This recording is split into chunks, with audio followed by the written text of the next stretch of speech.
ಭೇಟಿ ಆಡಬೇಕಾದ್ರೆ ಶಕ್ತಿ ಬೇಕು. ಹೆಂಗದ ಇಲ್ಲಿ ಮೈಂಡ್ ಈಸ್ ರೈಟಾಗಿ ಹೋಗ್ಬಿಟ್ಟದ. ಹೀಗಾಗಿ ನಮ್ಮ ಕಾರ್ಮಿಕರು ಭಾಳಷ್ಟು ಒದ್ದಾಡ್ತಾ ಇದ್ದಾರೆ. ಈಗ ಒಂದೊಂದು ಎರಡು ಭಾಗಗಳ ಮಾಡಿ ನೋಡುವಂಥದ್ದು ಕಾರ್ಖಾನೆಗಳಂತ ಇಲ್ದಂಗೆ ಹೋಗಿದ್ದಾವೆ. ಅದ್ರ ಬಗ್ಗೆ ಕೇಳುವಂಥದ್ದಿಲ್ಲ. ಎಲ್ಲೋ ಅಲ್ಲೊಂದು ಇಲ್ಲೊಂದು ಇರ್ಬೋದು, ಅಲ್ಲೂ ಸಹಿತ ಕಾಂಟ್ರಾಕ್ಟ್ ಲೇಬರ್ ತಂದು ಬಿಟ್ಟಿದ್ದಾರೆ. ಎಂತೆಂಥ ದೊಡ್ಡ ದೊಡ್ಡ ಫ್ಯಾಕ್ಟ್ರಿಗಳಲ್ಲಿ ಲೇಬರರ್ಸ್ ಕಾಂಟ್ರಾಕ್ಟ್ ಅಲ್ಲಿ ಮಂದಿ ಹೇಳಿಬಿಟ್ಟಿರ್ತಾರೆ. ಅವ್ರು ಏಜೆಂಟ್ ಇರ್ತಾರೆ. ಅವ್ರು ಬಂದು ಇಲ್ಲಿ ರಿದ್ದಿ ಸಿದ್ದಿ ಅಂತದ, ಮತ್ತೊಂದು ರಾಕೆಟ್ ಅಂತದ, ಮತ್ತೆ ಯಾವ ಫ್ಯಾಕ್ಟ್ರಿಗಳಿದ್ದಾವೆ. ಇಲ್ಲಿ ಗೋಕಾಕ್ ಫಾಲ್ಸ್ ಇದಾವೆ. ಅದೇ ಸುತ್ತಮುತ್ತ ದಾವಣಗೆರೆ ಒಂದು ಕಾಲಕ್ಕೆ ಹೆಂಗಿತ್ತು ರೀ. ದಾವಣಗೆರೆಯಾಗ ಇಡೀ ಇಂಡಸ್ಟ್ರಿಗಳು ಎಲ್ಲ ಬಟ್ಟೆ ಕೈಗಾರಿಕೆಗಳು ದೊಡ್ಡ ಪ್ರಸಿದ್ಧ ರೀ. ಅದಕ್ಕೆ ಮ್ಯಾಂಚೆಸ್ಟರ್ ಇರ್ತದೆ, ಇಂಡಿಯಾದ ಮ್ಯಾಂಚೆಸ್ಟರ್ಪ್ಪ ದಾವಣಗೆರೆ ಅಂತೀರ. ಇವತ್ತು ನಿಮ್ಮ ಹುಡುಕ್ಯಾಡು ಯಾರು ಕಾರ್ಮಿಕರು ಸಿಗೋದಿಲ್ಲ. ಅಲ್ಲೇ ಊರು ತುಂಬ ತಿರುಗಾಡಿದ್ರು ಒಂದು 10 ಮಂದಿ ಸಿಗೋದಿಲ್ಲ ನಿಮಗೆ. ಅಂಥ ಪರಿಸ್ಥಿತಿ. ಎಲ್ಲಿ ಹೋದ್ರೆ ಎಲ್ಲ ಕಾರ್ಮಿಕರು ಬಂದಾಗಿಬಿಟ್ಟು ರೀ. ಎಲ್ಲ ನಾವು ಬಟ್ಟೆ ಹೊರಗಿನ ತರಿಸೋದು, ಎಣ್ಣೆ ಹೊರಗಿನ ತರಿಸೋದು, ನಾವೆಲ್ಲ ಹೊರಗಿನ ತರಿಸೋದು. ನಾವು ಇನ್ನು ಜನರನ್ನು ಇಲ್ಲಿ ಉತ್ಪಾದನೆ ಇಲ್ಲದ್ರೆ ಜನರು ಸಹಿತ ಹೊರಗಿನ ತರಿಸೋಂಥ ಪ್ರಸಂಗ ಬರ್ತದೇನೋ ಅನ್ನೋಂಥದ್ದು. ಯಾಕೆ ಮಾತು ಹೇಳ್ತಾ ಇದ್ದೀನಿ ಅನ್ನೋ ನೋವಿನಿಂದ ಒಂದು ದೊಡ್ಡ ಇಂಡಸ್ಟ್ರಿಗಳಿಲ್ಲ. ಬಟ್ಟೆ ಇಂಡಸ್ಟ್ರಿ ಮತ್ತು ಎಣ್ಣೆ ಇಂಡಸ್ಟ್ರಿ ನಮ್ಮಲ್ಲಿ ಹೋಗಿದ್ರಿಂದಾಗೆ ಭಾಳಷ್ಟು ಕಾರ್ಮಿಕರು ದಿನಗುರಿಗಳಾದ್ರೆ ಅವ್ರಿಗೆ ಯಾವ ಏನು ಪ್ರೊಟೆಕ್ಷನ್ ರಕ್ಷಣೆ ಇಲ್ಲ ಯಾವುದೂ ಇಲ್ಲ. ಅವತ್ತೇನು ಪಗಾರ ಬರ್ತದೆ ಅದು ರಕ್ಷಣೆ.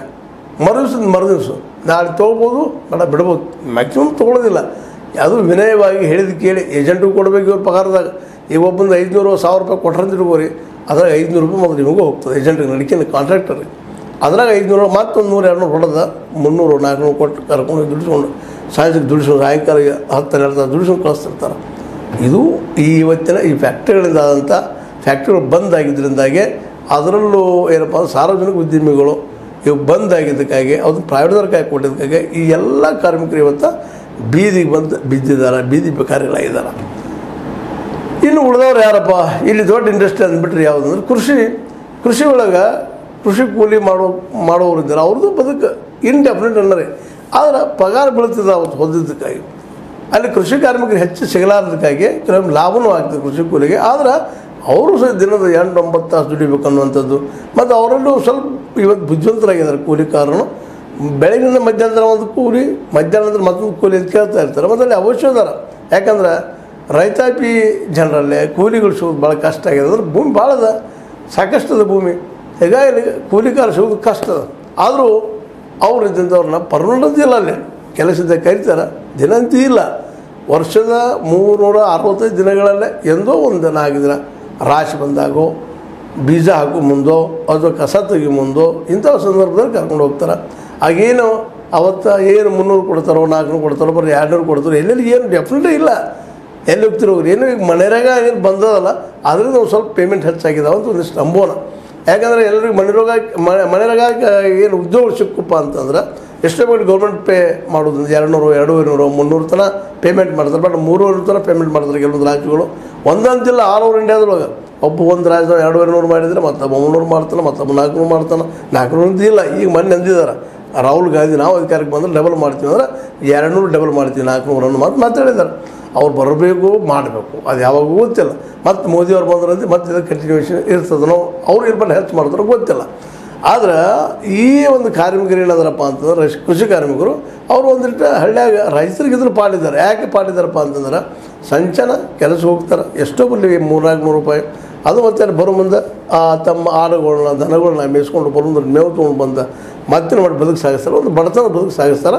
ಆದರೂ ಅಡ್ಡಿಲ್ಲಪ್ಪ, ಸಾರಿಗೆ ನಾವು ಊಟ ಮಾಡಿ ಮಲ್ಕೋಬೋದು ಅನ್ನೋದು ಸ್ಥಿತಿ ಅದ ಹಳ್ಳಿಗಾಡುಗಳಲ್ಲೇ. ಮತ್ತು ಪೂರ್ತಿ ಭೂಮಿಯಲ್ಲಿ ನೀರಾವರಿ ಇದ್ದಲ್ಲಿ ಹಿಂಗೆ ನೀರಾವರಿ ಇಲ್ದಲ್ಲಿ ಅಂತ ಪ್ರಶ್ನೆ ಇಲ್ಲ. ಆಡ ಒಂದು ಆಗಿ ಮಾಡ್ಕೊಳ್ಳೋದು, ಮತ್ತೇನು ಮಾಡ್ಕೊಳ್ಳೋದು, ಗುಡ್ಡ ಅಡ್ಡಾಡೋದು, ಮೆಸೋದು ಅಡ್ಡಾಡೋದು, ದನಗಳನ್ನು ಮೆಸೋದು ಅಡ್ಡಾಡೋದು, ಅದು ಬಂದಷ್ಟ ಹೋದಷ್ಟ ಇಲ್ಲ. ಮಂದಿ ಕಣ್ಣಿ ಕಾಣೋದಿಲ್ಲ, ಆದರೆ ಬದುಕ್ತಾ ಇರ್ತಾರೆ. ಎಂಥದ್ದು ಒಂದು ಹುಳುವಿನಂಗೆ ಬದುಕು ಮಾಡುವಂಥದ್ದು. ಹಿಂಗೆ ಈ ಕೃಷಿ ಕೂಲಿಗಳದ್ದು ಇಲ್ಲೂ ಗ್ಯಾರಂಟಿ ಇಲ್ಲ. ಇಂಥ ಇವತ್ತು ಅಲ್ಲಿ ಉದ್ಯೋಗ ಇಲ್ಲ ಅಂದ ತಕ್ಷಣ ಪಾಪ ಇವತ್ತು ಅನೇಕ ಜನ ನಾವು ನೋಡ್ತೀವಿ ದೊಡ್ಡ ದೊಡ್ಡ ಪಟ್ಟಣಗಳಲ್ಲಿ ಸುತ್ತಮುತ್ತ ಹಳ್ಳಿಗಳಿರುತ್ತಂಥ ಯುವಕರು ಇಲ್ಲಿ ಗಾರೆ ಕೆಲಸಕ್ಕೋ ಅಥವಾ ಮನೆ ಕಟ್ಟೋ ಕೆಲಸಕ್ಕೋ, ಕಟ್ಟಡ ಕೆಲಸಕ್ಕೋ, ಮತ್ತೆ ಕೆಲಸಕ್ಕೆ ಬಂದು ನಿಂತಿರ್ತಾರೆ ರೋಡ್ ಮೇಲೆ. ಅವತ್ತು ಕರೆದ್ರೆ ಅವ್ರು ಅವತ್ತು 500-1000 ಹೇಳ್ತಾರೆ. ಅಷ್ಟು ಕೊಡೋದು, ಕರ್ಕೊಂಡು ಹೋಗೋದು, ನಮ್ಮ ಕೆಲಸ ದಾಡ ಮುಗಿಸ್ಕೊಂಡು ಅದು ಒಮ್ಮೆಗೆ ಒಂದು 2-3 ದಿನದಲ್ಲಿ ಆಗುವಂಥ ಕೆಲಸವನ್ನು ಒಮ್ಮೆ ಭಾರ ಹೊತ್ತು ಮಾಡ್ತಾರೆ. ಒಂದು 4-5 ದಿನ ಎಷ್ಟೋ ಅಲ್ಲಿ ಅವಶ್ಯಕತೆ ಎಷ್ಟದ ಅಷ್ಟು ಜನರು ತೊಗೊಂಡು ಅಷ್ಟು ಪೇಮೆಂಟ್ ಕೊಡ್ತಾರೆ. ಮತ್ತು ನಮ್ಮದು ಅವ್ರಿಗೆ ಮುಗಿದು ಮುಂದೆ ಯಾವಾಗ ಕೆಲಸ ಬಂದಾಗ ಗೊತ್ತಿಲ್ಲ. ಇಂಥ ದುರಂತ ಸ್ಥಿತಿ ಇವತ್ತದಂತ ಈ ಕಾಂಟ್ರಾಕ್ಟ್ ಲೇಬರ್ದಿಂದ ಇದರಿಂದಾಗಿ ಇವತ್ತೇನಪ್ಪ ಅಂತಂದ್ರೆ ಇವತ್ತು ನಮ್ಮ ಈ ಕಾರ್ಮಿಕರು ಮತ್ತು ಕೂಲಿಗಳ ಬದುಕ ಅತ್ಯಂತ ಕನಿಷ್ಠ ಆಗ್ಯದ. ಅದಕ್ಕೆ ಈಗಿನ ಸರ್ಕಾರ ಬಂದ ಕಾರಣ ಅಂತ ಹೇಳಕ್ಕೆ ಆಗೋದ್ರೆ ಎಲ್ಲರೂ ಕಾರಣ ಹಿಂದಿದ್ದಂಥವ್ರು. ಯಾಕಂದ್ರೆ ಒಂದು ಕಾಲಕ್ಕೆ ನಾವು ಜಾರ್ಜ್ ಫರ್ನಾಂಡಿಸ್ ಸರ್ ಹೆಸರನ್ನು ಯಾರು ಕೇಳಿಲ್ಲ, ಎಂಥ ದೊಡ್ಡ ಲೀಡರ್ ಅವರು, ಕಾರ್ಮಿಕ ಲೀಡರ್ ಹೋದಂಥವ್ರು. ಅದರ ನಂತರ ದಿನಗಳಲ್ಲೇ ಈ ಒಂದು ಕಾರ್ಖಾನೆಗಳಾಗಿರ್ಬೋದು ಮತ್ತೇನಾಗಿರ್ಬೋದು ಒಂದೊಂದು ಮುಚ್ಕೋತ ಹೊಂಟಂಗೆ. ಅದರಲ್ಲೂ ನೆಹರೂವರ ಮಿಕ್ಸ್ಡ್ ಎಕಾನಮಿ ಅಂತೀವಿ ನಾವು. ಇತ್ತ ಪಬ್ಲಿಕ್ಕು ಅಲ್ಲ ಇತ್ತ ಪ್ರೈವೇಟು ಅಲ್ಲ, ಒಂದು ಮಾಡಿದರು ಪಾಪ. ಅವರೇನೋ ಒಳ್ಳೆ ಉದ್ದೇಶ ಮಾಡಿದರು. ಆದರೆ ನಮ್ಮ ಅಧಿಕಾರಶಾಹಿ ಜನ ಇದ್ದೇನು ಮಾಡಿದಪ್ಪ ಅಂತಂದ್ರೆ ಅದು ನಿರಂತರವಾಗಿ ಅದರಲ್ಲಿ ಭ್ರಷ್ಟಾಚಾರ ಎಸಗಿಯೋ ಮತ್ತಾರು ಮಾಡೋ ಒಂದು ಕಾರ್ಖಾನೆ ಗೌರ್ಮೆಂಟ್ ಇದ್ದಿತ್ತಪ್ಪ ಅಂದ್ರೆ ಅಲ್ಲಿ ಡಿ ಸಿನೋ ಮತ್ತಾರು ಅಧಿಕಾರಶಾಹಿ ಜನ ಹೆಡ್ ಇರ್ತಿದ್ರು. ಅವ್ರದ್ದಿಂದ ಅವರು ಯಾವ ಲಾಸ ತೋರಿಸ್ತಾಯಿದ್ರು.